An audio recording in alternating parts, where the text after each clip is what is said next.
Hi guys and welcome back to my channel. Today I'm here with the next beauty budget update. I'm gonna go through everything that I bought and all the points that I've earned both in the month of October and September. I didn't do an update at the beginning of October and you'll see why in a second. You probably can guess why as well. So we'll go through everything today again. I thought however I will go through the rules again quickly because it's been 2 months since I updated this project. Just to recap, I'm doing a point system this year, so every point that I earn means that I can buy something. It's not monetary or anything, it's just points. And the ways I can earn points are basically through empties, so 2 empties equal 1 point. Same with eyeshadow empties, so 2 eyeshadow empties even though they are in palettes equal to 1 point. 5 pans also equals 1 point, so does 5 declutters. So those are basically ways that I can earn points. When it comes to spending, 1 point obviously equals 1 product. Replacements are not calculated in, so if I have to replace a product, for example, if I completely out of mascaras, which are a good example because I never really have more than 1 mascara at the time anyway, I can buy one without using a point. Same as earlier this year, I only currently have 1 loose powder on the go, and when I finished my last one I went ahead and bought one, and again that wasn't a point because it was a replacement. I'm only allowed to buy 3 single blushes this year, and so far I haven't bought a single one that I can think of. I don't think I have. Maybe 1. I can't remember, but I'm doing pretty well on that front. Also, when it comes to singles, 10 singles equals 1 point, and that is simply because when it comes to singles, you know, in a palette I buy way more eyeshadows, and I don't want to have 1 point being 1 single because then I kind of couldn't buy any singles at all this year, and I do kind of want to build my collection with more singles rather than palettes, because then that way I can buy shades that I really love. Also I did want to add an additional rule of kind of like 2 lip products out, 1 lip product in rule. So just to minimize the amount of lip products I'm bringing in, 2 of them that I used up needed to be lip products before I can bring another lip product in. So that's basically the general rules. I will jump into the actual update, but before I do so, if you're new here, please consider subscribing. I would love to have you in the family. Let's jump into the video. Since I haven't done an update since September, I'm going to go through where I started off at the month of September. So end of August I had 19 points total earned and I had 15 used, so that meant I had 4 points to spare. So that's where I started September. In September I actually didn't buy anything, so that is why I didn't do an update last month, because I felt like there was nothing really to update on. But I didn't spend any points in September. But I will go through the points that I earned that month. So in September, like I said, I didn't spend any points, but I did have 4 makeup empties, which meant 2 additional points earned that way. Additionally, I hit 6 more pans, and since I was already on 35 pans, that meant a total of 41, which means I surpassed that threshold of 5 by 1 point, so that's another point earned. I did only have 1 declutter, which means a total of 7 declutters, so no new point there. And then additionally, I did actually declutter some singles. I decluttered 54 singles, and I wasn't really sure on how to measure that because again I didn't feel right measuring 2 singles decluttered as 1 point. So what I decided to do was just double the amount of singles that counts as 1 buying point, so that meant 20 singles decluttered was 1 point.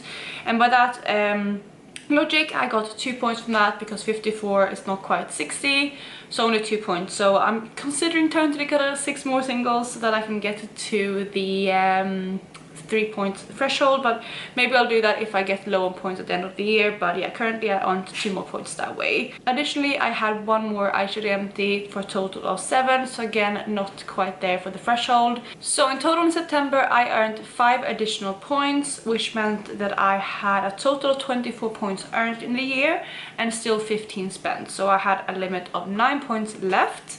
So let's move into where I started October. So again, I had 9 points to spend, and I did actually buy a couple of things, but I'm going to stay that to the end, and I'm going to start with the points that I've earned in October. So I did have 1 more makeup empty in October, but again that didn't give another point because it's only 1, not 2. I also hit 4 more pans, which meant a total of 45 pans, which meant another point that way because I am at that 5 point threshold. I also decluttered 15 more items, which meant 3 more points. for a total of 22. I did the declutter video and I will post that now later in November, I believe. It's pre-filmed, so I will post that later, and I will do another declutter now, so it's going to be some more points coming up in November from declutter, so that's really good. I also did have one eyeshadow empty for a total of 8, which meant another point that way, so that again meant another 5 more points. So at the end of October I kind of have 29 points totally earned this year, but let's go through everything that I bought. So I did place one order with McGrath. I picked up 2 things from her because she had her sale going, where if you spend a certain amount of money you got 35% off. I think it was 35, not 30, at least around 30 to 35%. So I decided to pick up 2 of her Mothership palettes. So I currently had one palette in my collection. I had a Utopian Dream, but I just wanted to pick up some more palettes, and when she had a sale, I've been waiting for a long time. I got the other one last November. So it's been basically a whole year since picking up, or I got that one as a present, but a whole year with just one Mothership palette, and I've been wanting to try these 2 for a long time. So she has a deal on her website where you can build your own bundle with 2 different Mothership palettes. So I decided to pick up the 2 favorites that I've been wanting to try for a long time. Especially this one is probably the top one, but I will get to the other one in a second. But the first one is the Bronze Seduction palette. I still have it in the packaging. I actually have not used either of these palettes yet, which is a crime, but I've only had them for like 2 weeks, I think. But yeah, I should definitely reach for them. But I haven't been going to the office in the last kind of I haven't been going to the office for the last like week or so, week and a half, because office renovations and stuff. So I've been working from home, and I just feel like I don't want to waste these palettes just working from home. I have been going out to see some friends, but I just haven't thought about reaching for them then, so I will definitely try to reach for them in the next like week or 2 at least. But anyway, that's beside the point. The first palette, like I said, is the Bronze Seduction. It still has all of the cover on it, but this is what the palette looks like on the inside, and this one is stunning. It's like a perfect neutral palette, and I've been wanting this for a really long time, so I'm happy that I picked this one up. And this one is the one I'm probably most excited about out of the 2. I'm really excited to play around with these special shades, especially these 3 here. Most these 2, but this one too. And then use the rest of the palette. I feel like it's going to be a really nice everyday palette. So that is the first one I picked up, and again I'm very excited about that one. The second palette that I picked up in the bundle is the Divine Rose 1 palette. Again, it's another one that I have been really wanting to try. It's more of a cool tone palette, but originally I remember being more drawn to the Divine Rose 2 palette, maybe because it's a bit brighter. But the more I've been looking at it, the more I kind of feel like it's not really my makeup style anymore necessarily, especially that like a really bright pink in there. I'm just a bit fed up with those type of colors. Maybe next year will be different, but I decided to go with this one. And again, this is the Divine Rose 1 palette. Again, it is more of a neutral palette. This is more of a cool tone palette. Again, I'm super excited to play around with this one. I think it's going to be a perfect kind of wintry office palette, or just, you know, everyday kind of palette, with those kind of special shades. Again, it has those super special shades. This one is like an iridescent shade, which I'm really excited to try and compare to some of my indie ones. This one looks like a really sparkly kind of shadow, which I love. This one is a duochrome from like a pink to a gold, which again I'm really excited about. And this is like a gold. I guess it's also going to be quite sparkly because it's one of their special shades. So very excited to play around with this one too. But those are the 2 palettes that I picked up from McGrath.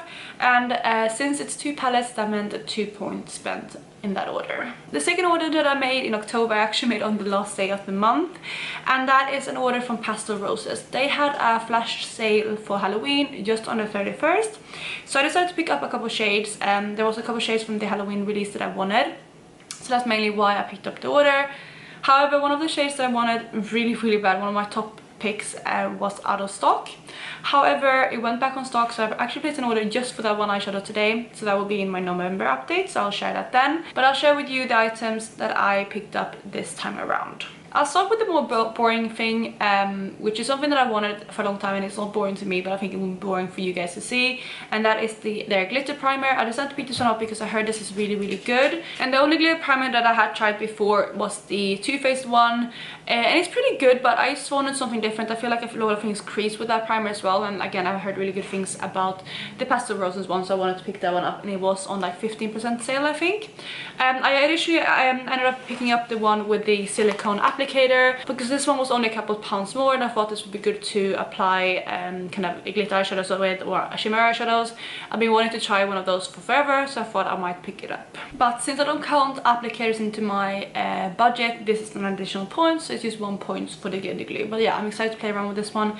I have only used this when I swatched out eyeshadows, and I quite liked it so far, but I need to try it on my eyes to see how it goes. But yeah, those are the two first things. And then we get to the exciting part. I did pick up some eyeshadows like I mentioned. I ended up picking up 6 eyeshadows, and I keep them here in my little Cleon eyeshadow palette. So the 6 eyeshadows I picked up are the ones here. Ignore this kind of blush right there, but they're so stunning. I don't know if you can pick up the shift at all on camera, but yeah, they're really stunning shades. I'm actually wearing one of these shades today on my eyes.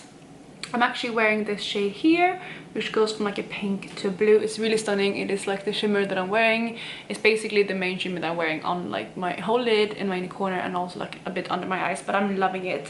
And that is the shade Sakura, I think that's what it's called. Yes, Sakura, which is this beautiful shadow right here. That is the first shade I picked up. The second shade that I picked up is this one right here, which is called Rainbow. This is a beautiful shadow. It goes from like, it has like a berry base, I would say, and goes to like a pink to a peach, and it has a green shift as well, and a slight blue. It's a really pretty shade, very shifty. That is the second shadow. Next up we have this one here, which is the shade Peach Rose. This one is super stunning. It has like, it's really flaky and very metallic. I love this one. It goes from like a peach, pink to green, I believe. Really stunning. Then in a similar kind of formula we have another kind of more flaky version. This is what this one here, which is called Lure. It goes to like orange, pink, a bit of green and yellow in there as well. Super stunning. Then we have 2 more kind of settle shades, which I think were both part of the Halloween collection. So was Sakura, but the first one is Autumn Leaves, which looks like this. It looks like a marble shade, and yeah, this one is stunning too. And Autumn Leaves have more kind of like a mustardy, kind of bronzy base with a kind of like a green and a pink shift. Again, very stunning.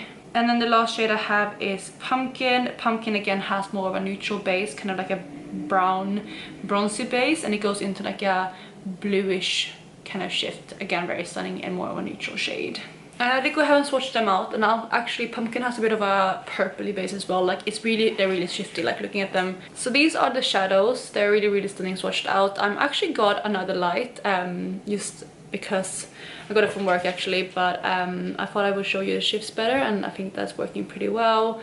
They are super stunning shades. I love them, and you can see how shifty they are. I think I'm gonna do a Pastel Roses kind of swatch party once I get the rest of the things that I'm planning to order for Black Friday, which, you know, I'm planning to make another order from them later this year. So I will probably do a swatch party with all the shadows that I own, because I already had, I think, 6 before, and now I have 6 more.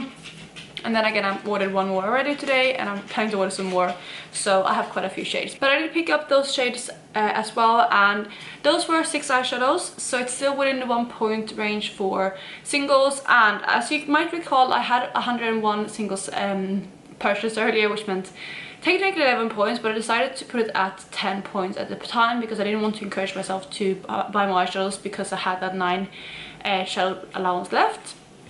But that means I now have 107 eyeshadows total, which means that I'm going to bring in another point. So the eyeshadows was another 1 point, which meant that I spent 4 points in the month of October. So that meant that at the end of October I had 19 points spent and 29 points earned. So I'm starting in November with 10 points to spare, which is really good, because again, I'm trying to pick up quite a few things from Black Friday. I'm hoping to get a few more points in before then throughout the month, but I'm really happy with the point I'm at. I'm planning to make a few purchases, like I said, for Black Friday. I'm going to post a video in the upcoming week on what kind of things I'm planning to buy, so like which brands I'm planning to buy from, as well as what kind of products. And like I said, Pastel Roses is one of the brands. But that is it for today. I really hope you enjoyed this video, and if you did, please go ahead and give it a thumbs up, and otherwise I will catch you in my next one. Bye guys.